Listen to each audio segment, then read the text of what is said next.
In 1986, 15 children boarded a school bus for a field trip and were never seen again. No crash, no wreckage, no trace. But nearly 4 decades later, when a forgotten bus is found buried deep in the woods of Morning Lake, so is a survivor, and what she remembers will unravel a truth more terrifying than anyone imagined. Her name was Lana. She had lived quietly for years, never speaking about her past, hiding from questions that never truly left her. When news broke that a rusted, decayed bus had been unearthed deep in the forest, she stepped forward. She said she had been on that bus. She said she had survived. For the first time in nearly 40 years, she began to tell her story. According to Lana, it started as an ordinary school trip. The bus left the small town in the early morning, the children buzzing with excitement. Their teacher, Mrs. Doyle, sat at the front, smiling at the chatter. But soon after the bus crossed the county line, something strange happened. The road they were supposed to take had been blocked. The driver, a man none of the parents had ever met before, turned onto a dirt path winding into the woods. At first, no one questioned it. But then the trees thickened, the road narrowed, and the world outside seemed to grow darker. The children whispered nervously. Mrs. Doyle asked the driver where they were going. He didn't answer.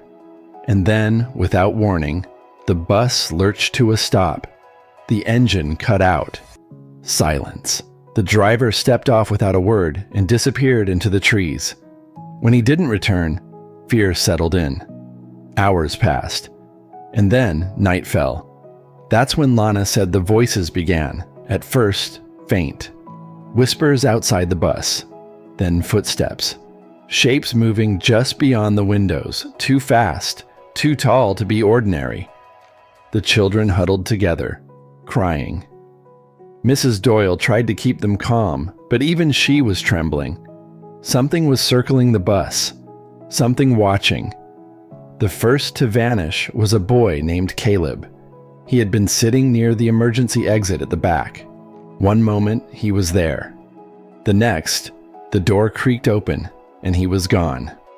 No scream, no struggle, just gone. Panic erupted. The children tried to open the front doors, but they wouldn't budge. The windows, too, were sealed shut. It was as if the bus had become a trap. Over the next hours, maybe days, Lana couldn't be sure, more children disappeared. Always in silence. Sometimes in the middle of the night. Sometimes in the blink of an eye.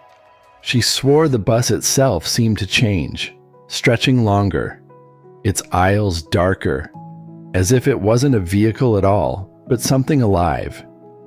When investigators asked how she survived, Lana hesitated. Then she said something that chilled everyone listening. She hadn't escaped. She had been released.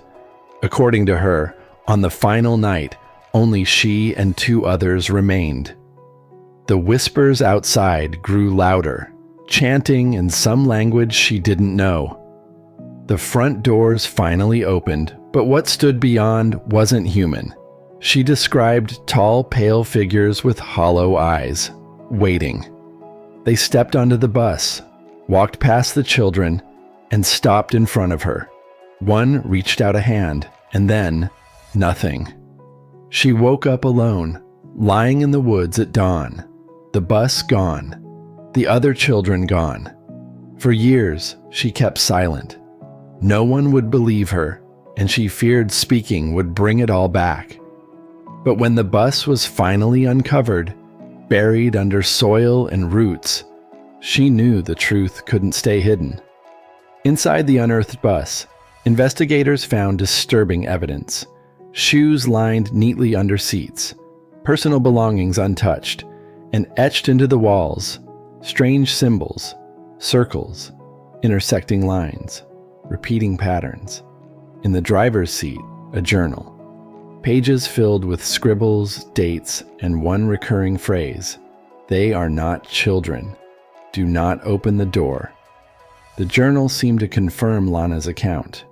Whoever the driver was, he hadn't been hired by the school. His identity remains unknown. Some believe he was part of an experiment, Others think he was a guardian, tasked with containing whatever was on that bus. And then came the most disturbing detail of all. Among the evidence was a cassette tape, degraded but still playable. On it, children's voices sang softly, almost like a lullaby. But layered beneath the melody was something else. A low hum, mechanical, inhuman. Experts argued over its origin. Some claimed it was faulty recording equipment. Others swore it was proof the children were never children at all. Lana herself could only say this. What she saw in those woods wasn't meant to be seen. The children she rode with, the ones she laughed with on the morning of the trip, were taken somewhere beyond. And if the bus had been found, perhaps it was never buried by accident. Perhaps it was meant to stay hidden. Morning Lake remains quiet now. The bus was sealed away again, locked under government order. The site is off limits. But locals whisper that on some nights, if you drive the back roads near the forest, you might catch sight of headlights behind you.